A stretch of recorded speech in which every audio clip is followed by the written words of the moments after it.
यदि तरक्की आपको अपने जीवन में लानी है तो जो जिंदा देवी देवता तुम्हारे घर में विराजमान है, क्योंकि अभी तो तुम्हारे सास ससुर तुम्हारे लिए देवी देवता है, तुम्हारे भी बच्चे हैं। जब वो भी बड़े होंगे तो तुम भी उनके लिए देवी देवता होगे। मगर देवी देवता कैसे बनेंगे? जब तुम अपने सास ससुर की सेवा करोगे तभी तो तुम्हारे बच्चे तुम्हारी करेंगे। जैसा देखते हैं वैसा ही बनते हैं। बारिश होती है सब उसमें भीगते हैं, हवा चलती है सब उसका आनंद लेते हैं। ऐसे ही घर का वातावरण है, जो बच्चा देखता है वही बच्चा करता है। आप उम्मीद रख सकते हो कि पेड़ तो आम का लगाया है तो उसमें से सेब खाओगे? नहीं। बबूल का बोया है तो क्या उससे आम खाओगे? नहीं। जैसा बोओगे वैसा ही खाना पड़ेगा। तुम्हें चाहिए कि तुम्हारे जीवन में सुख हो, तुम्हारे जीवन में सुख हो तो पहले सुख हो। सुख भी बीज है, सुख भी बीज है, पहले सुख को बो, बीज को आरोपित उसमें करो, उसको रोपण करो। तो सुख को जब तुम बोओगे तभी तुम सुख पाओगे। सुख को लगाओ तो पाओ। इसीलिए यदि तुम अपने जीवन में सुख पाना चाहते हो, यदि तुम अपने जीवन में सुख पाना चाहते हो तो पहले सुख को बीज के रूप में जमीन में बो, तब तुम्हें सुख मिलेगा। इसीलिए तुम चाहते हो कि तुम्हारे बच्चे तुम्हारी सेवा करें, तुम्हारा कहना माने, तुम्हें भी देवी देवता की तरह पूजे, तो पहले स्वयं को करो। आज हमारे पास अच्छा धन है, दौलत है, आ रहा है। कहां से आ रहा है? जब तुम्हारे कुछ अच्छे कर्म होंगे जभी तो आ रहा है। अब वो तो पिछला आ रहा है। अब तुम क्या कर रहे हो? आज तो खा लोगे, मगर कल के खाने के लिए क्या इंतजाम कर रहे हो? या उसी छोटे बच्चे की तरह बन जाएगी, स्कूल में एडमिशन भी हो गया, सत्संग में आ भी रहे हो, सेवा भी लगा रहे हो, उस बच्चे की तरह स्कूल भी जा रहे हो, स्कूल में टीचर पढ़ा भी रही है, मगर क्या बच्चे ने तो कानों में उंगली डाल रखी है। बोलता है टीचर, कितना बोलेगा? साल भर बोलेगा, और फिर रिजल्ट किसका आएगा? तुम्हारा। इसीलिए सत्संग में जब आते हो सत्संग को सुनो। कहते हैं जो कहानी कई बार सुना रखी है कि कान से सुनो और अंदर ले जाओ। कि कान से सुनी मुंह से निकाल दी, फिर कान से सुनी और इस कान से दूसरे को सुना दी। उसको सुन के अपने अंदर तो लाओ। सत्संग का मतलब क्या है? परिवर्तन। सत्संग का अर्थ क्या है? परिवर्तन। जब परिवर्तन अपने जीवन में लेके आओगे तभी तो सत्संग सुनने का अर्थ सही होगा। नहीं तो जीवन भर पत्थरों से और जीवन भर कार्य करते रहो, सफलता नहीं मिलेगी। इसीलिए अपने जीवन में सुख लाना चाहते हो, समृद्धि लाना चाहते हो, अपने जीवन को खुशहाल रखना चाहते हो, तो पहले माता पिता रूपी देवी देवता को पहले मानो।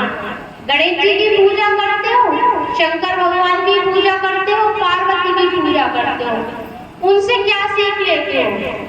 कार्तिकेय और गणेश जी थे तो जो विद्वान होगा, गणेश जी को सबसे विद्वान माना गया है।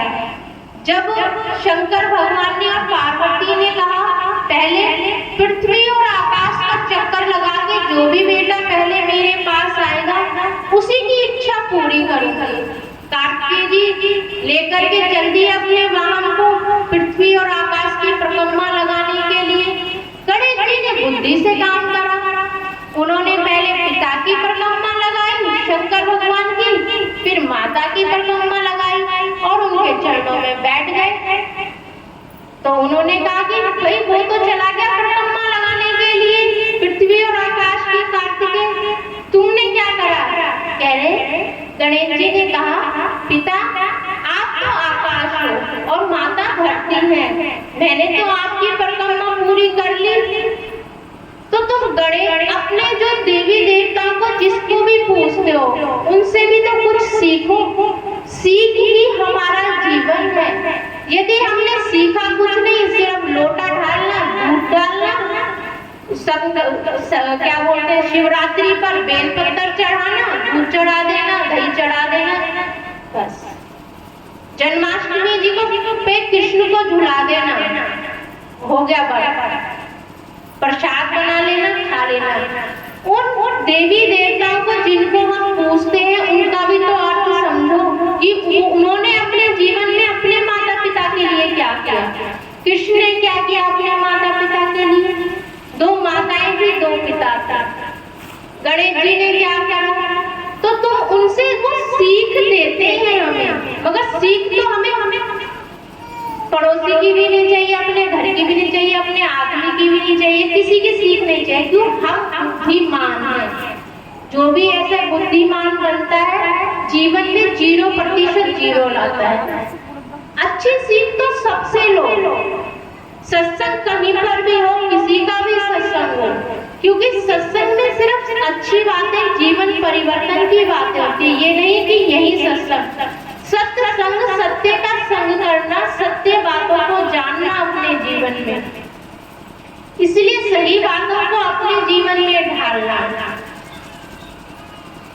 इसीलिए जो भी ऐसे करता है जीवन में कभी भी उसकी उन्नति नहीं हो सकती है। जीवित जो देवी देवता हैं उनको पूजो, उनको मानो, फिर जाकर के तुम्हारी आगे जो भी तुम भजन करोगे, अभ्यास करोगे, परमात्मा तो बहुत दूर की बात है। पहले जो घर में बैठे देवी देवता हैं उन्हें तो पूजो, उन्हें तो मानो। कहते हैं सास बहुत बुरी है, बहू बहुत बुरी है, मगर सत्संग में आकर सत्संग साबुन का अर्थ क्या है? कपड़ा बहुत मैला है, मगर साबुन क्या करता है? उस पे लगता है। जब आप सभी कपड़े धोते हो, साबुन का क्या मतलब है? कपड़ों पे लगाओ, अच्छी तरह ब्रश लगाओ, पानी में अच्छी तरह खंगालो, उसे धो।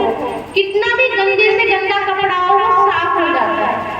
इसीलिए चाहे सास बुरी है, चाहे बहू बुरी है, तुम तो अच्छे हो, तुम्हें तो परमात्मा रूपी वो साबुन मिल रहा है केवल भजन गाने से, अच्छे भजन गाने से। कि मन का मैल तो सत्संग में धुलेगा, कपड़ों का मैल तो साबुन से धुलेगा, और मन का मैल आश्रम से धुलेगा, परमात्मा से धुलेगा मन का मैल। तो परमात्मा भी तो वही समझा रहे, जो भजन गाया उस भजन को समझो भी। यदि जीवन में नहीं समझा तो कुछ नहीं है। कोई और बुरा है, तुम्हें तो सत्संग मिल रहा है, तो जब तुम्हें सत्संग मिल रहा है तो तुम तो परमात्मा रूपी साबुन बनो, जो कितना भी मैला है, जिसमें कितने भी अवगुण है, सास में कितने भी अवगुण है, तुम तो अच्छा साबुन बनो। तुम तो अपनी अच्छाई से उसको धो दो। जीवन में कभी तरक्की नहीं मिल पाएगी। यदि अपने जीवन में तरक्की चाहते हो तो घर में बैठे देवी देवताओं को पूजो, उन्हें मानो, तभी तुम जीवन में कुछ आगे कर सकोगे। कहते हैं माता जो दिल से आशीर्वाद देती है वो बच्चे के लिए बहुत ही ममता भरा और प्यार भरा आशीर्वाद है। उसके लिए कोई लोभ लालच नहीं है। माता पिता के आशीर्वाद के लिए, माता का दुलार और पिता का आशीर्वाद जिस भी बच्चे को मिलेगा जीवन में उसकी सफलता निश्चित है। आध्यात्मिक भी और आर्थिक भी और शारीरिक भी। आध्यात्मिक, शारीरिक, मानसिक भी और आर्थिक भी, चारों विषयों में वो तरक्की पाएगा यदि माता का दुलार और पिता का आशीर्वाद उसे मिल जाए। तो पहले इसे तो ग्रहण करो।